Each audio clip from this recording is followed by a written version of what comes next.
Good morning everyone. आज हम पढ़ने जा रहे हैं change in quantity of supply. My channel name is economics in your words. Economics अपनी भाषा में, जब हम अपनी भाषा में इकोनॉमिक्स को पढ़ते हैं तो इसे पढ़ना बहुत ही आसान हो जाता है। डेफिनेशंस को हम रट सकते हैं, लिख सकते हैं, लेकिन कहीं पूछा जाए तो हम उसे बताने में थोड़ा हिचकते हैं। तो मेरी वीडियो देखिए और इसे समझिए, और अच्छा लगे तो लाइक और सब्सक्राइब ज़रूर कीजिए। स्टार्ट करते हैं। Change in quantity of supply. Change in quantity of supply क्या है? तो change in quantity of supply कहता है कि ये बेसिकली एक ग्राफ पे डिटरमाइंड है। इसे हम ग्राफ के थ्रू समझ सकते हैं कि change in quantity of supply होता क्या है। तो हम इसे स्टार्ट करते हैं। तो change in quantity of supply में आपको तीन चीज़ें देखनी है, एक अदर थिंग्स, एक प्राइस एंड सप्लाई। ओके, इसमें क्या होगा कि अदर थिंग्स कांस्टेंट रहेंगी। प्राइस के बढ़ने और घटने से हमारी सप्लाई पे क्या इफ़ेक्ट पड़ेगा वो हम देखते हैं। पिछली वीडियो में हमने ये समझ लिया था कि प्राइस जब बढ़ता है तो सप्लाई भी बढ़ता है, दोनों के बीच एक पॉजिटिव रिलेशनशिप होता है। प्राइस जिस ओर जाती है सप्लाई भी उसी तरफ जाता है। ओके, प्राइस नीचे जाता है तो सप्लाई भी नीचे जाती है। तो इसे हम ग्राफ के थ्रू समझते हैं। और एक और चीज़ की अदर थिंग्स क्या होती है। सप्लाई को बहुत चीज़ें डिटरमाइन करती हैं, जैसे कि टैक्स। टैक्स बढ़ता है तो सप्लाई घटता है। अगर टैक्स की दरें बढ़ा दी जाए मार्केट में तो फर्म्स क्या करेंगी, कम चीज़ों की सप्लाई करेंगी। टैक्स अगर घटा दी जाए तो सप्लाई क्या होगा, बढ़ जाएगा। ओके, एंड एक हमने देख लिया टैक्सेशंस। एक होता है हमारा प्राइस ऑफ रिलेटेड गुड्स, ये भी हमारी सप्लाई को डिटरमाइन करती है। ये अदर थिंग्स में ही शामिल की जाती है। इसके बाद आता है हमारा cost of commodity. Cost of commodity को अदर थिंग्स में नहीं डाला जाता। क्यों नहीं डाला जाता? क्योंकि लॉ ऑफ सप्लाई में हमने ये चीज़ें पढ़ी थी कि अदर थिंग्स को आपको कांस्टेंट रखना है, केवल सप्लाई और प्राइस को ही देखना है। ओके, तो कॉस्ट ऑफ कमोडिटी को आप कभी भी अदर थिंग्स में शामिल नहीं करेंगे। इसके अलावा टैक्सेशंस और लॉ कॉस्ट ऑफ कमोडिटी जो कि अदर थिंग्स में नहीं आती है, प्राइस ऑफ रिलेटेड गुड को अदर थिंग्स में हम शामिल कर सकते हैं। इसके अलावा हम नंबर ऑफ फर्म्स को शामिल करते हैं। नंबर ऑफ फर्म्स, फर्म की संख्या जितनी ज़्यादा होगी सप्लाई उतनी ही ज़्यादा होती है। Technology, this is include in other things. Technology जितनी ज़्यादा होगी सप्लाई भी उतनी ही ज़्यादा होगी। ओके, तो ये अदर थिंग्स में कुछ चीज़ें आती हैं, मैंने रिपीट करके बताया है आपको। इसके पहले वीडियो में जो हमने पढ़ा था वो था सप्लाई, जो इसका पार्ट फर्स्ट है, ये पार्ट सेकंड है।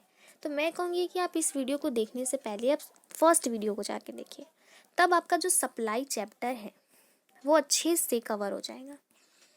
शुरू करते हैं।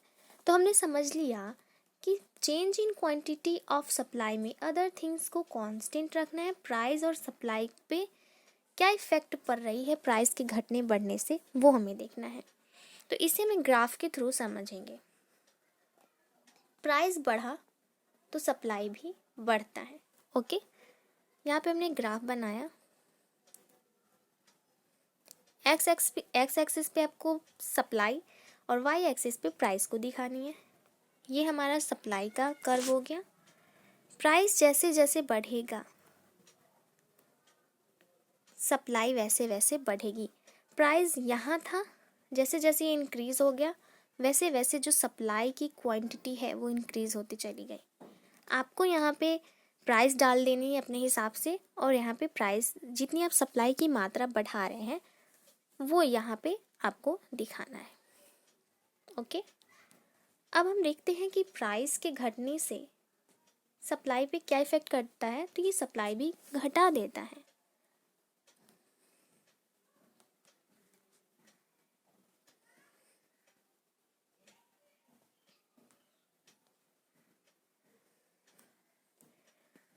ये जहाँ से मुड़ेगा वो आपको लाइन में टच करना है, यहाँ पे नहीं हो रहा है। प्राइस यहाँ था, ओके, तो पी डैश यहाँ कर दीजिए, यानी कि प्राइस में आपने कितनी कमी की। मान लीजिए मैंने 10, मेरा प्राइस पहले 10 था तो सप्लाई मैंने 8 का किया। प्राइस को घटा के मैंने 8 कर दिया तो सप्लाई मैंने 5 का किया। यानी कि प्राइस जब 10 था तो 8 का सप्लाई कर रहे थे, और प्राइस जब 8 हुआ तो 5 का सप्लाई कर रहे हैं। यानी प्राइस घट रही है तो सप्लाई भी घट रही है, ओके। तो यही कहता है हमारा change in quantity of supply कि अदर थिंग्स कांस्टेंट है तो प्राइस और सप्लाई में क्या रिलेशनशिप है। प्राइस बढ़ेगा घटेगा तो उसे आपको एक ग्राफ में दिखाना होगा, ओके। इसका कोई डिफिनीशन नहीं है, इसे आप डिफिनीशंस खुद ही ग्राफ के थ्रू समझा रहे हैं। तो अगर आपको लिखने का मन है तो आप लिखिए, नहीं लिखने का मन है मत लिखिए। Graph is important in economics. आगे बढ़ते हैं। Change in supply. Change in supply क्या है? तो पहले हमने देखा change in quantity of supply. Change in supply में आपको उल्टा करना है, प्राइस को आपको कांस्टेंट रखना है, अदर थिंग्स के बढ़ने और घटने से सप्लाई पे क्या इफेक्ट पड़ेगा उसे आपको देखना है। तो अदर थिंग्स सीधी बात बढ़ेगी, सप्लाई भी बढ़ेगी। अदर थिंग्स में हमने क्या क्या चीज़ें देखी थी? टेक्नोलॉजी देखा था, फ्यूचर एक्सपेक्टेशंस भी था कि ऐसी चीज़ों की सप्लाई जिसकी फ्यूचर में जाके बहुत डिमांड होने वाली है, उस चीज़ की हम सप्लाई क्या करेंगे, ज़्यादा करेंगे। चलिए, other things is increases then supply is increases. Same उसी तरीके का हमारा जो ग्राफ है वो बनेगा। ये सप्लाई यहाँ पे है प्राइस।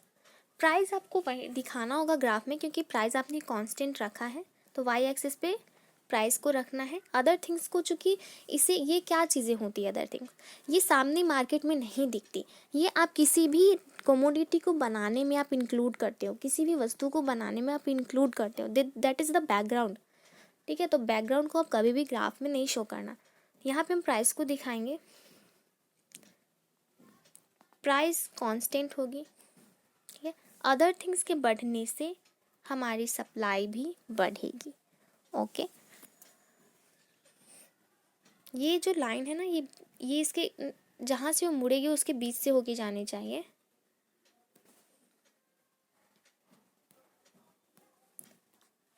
अदर थिंग्स घटेगी तो सप्लाई भी घट जाएगी, ओके। अब प्राइस को आपको कांस्टेंट रखना है। तो ये हमने देखा चेंज इन सप्लाई। इसे भी एक ग्राफ में समझ लेते हैं।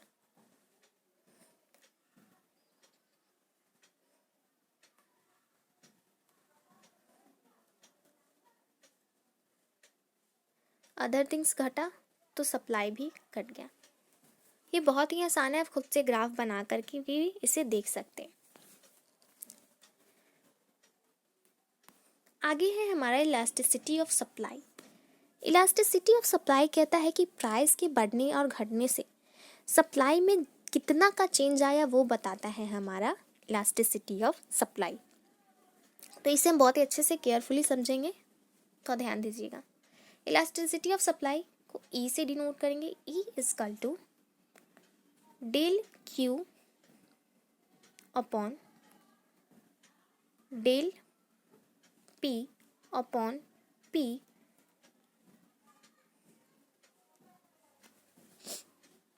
सॉरी, ये क्यू होगा।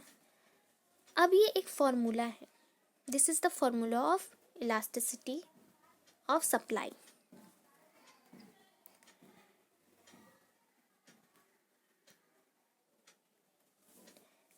इलास्टिसिटी क्या है, हमने देख लिया कि प्राइस के घटने बढ़ने से सप्लाई में कितना का चेंज आया वो बताती है elasticity of supply. Del Q क्या है और ये क्यू क्या है? क्यू होती है एक्चुअल में हमारे पास प्रोडक्ट की कितनी क्वांटिटी थी, और प्राइस जब चेंज हुआ, ये डेल साइन चेंज का है, प्राइस जब चेंज हुआ तो अब हमारी चेंज होने के बाद डेल ऑफ क्वांटिटी क्या है, यानी कि क्वांटिटी में चेंज हुआ तो वो क्वांटिटी कितनी है, तो वो डेल क्यू बताता है। और ये है हमारा एक्चुअल प्राइस, कि एक्चुअल प्राइस पे क्वांटिटी कितनी थी और प्राइस जब चेंज हुई तो चेंज में क्वांटिटी क्या है, ठीक है। जैसे हमने यहाँ लिख दिया प्राइस, इसे ग्राफ के थ्रू समझेंगे तो और अच्छे से समझ आ जाएगा।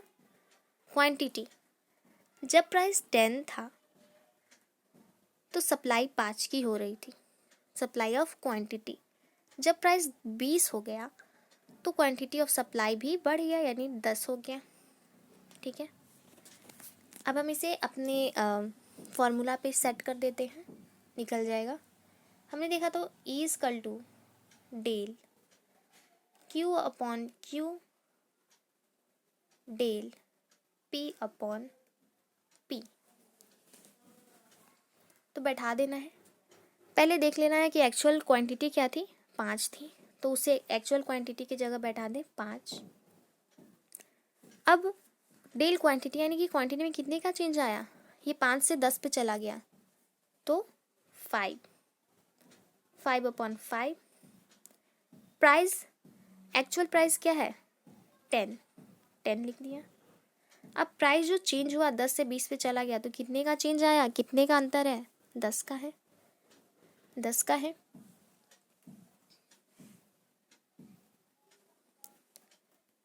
अब इसे काट देना है, 1/4 इज आंसर। ओके, तो ये है हमारा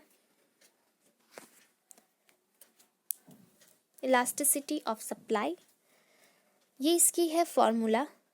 ओके, ये बहुत ही आसान टॉपिक था, समझने में भी और बनाने में भी और बताने में भी। तो अगर ये टॉपिक आपको क्लियर है तो मेरे चैनल पे एक लाइक का बटन ज़रूर दबा दें, इसे सब्सक्राइब कर लें ताकि हर वीडियो की नोटिफिकेशंस आपको मिलती रहे। तो thank you for watching this video and share among your friend.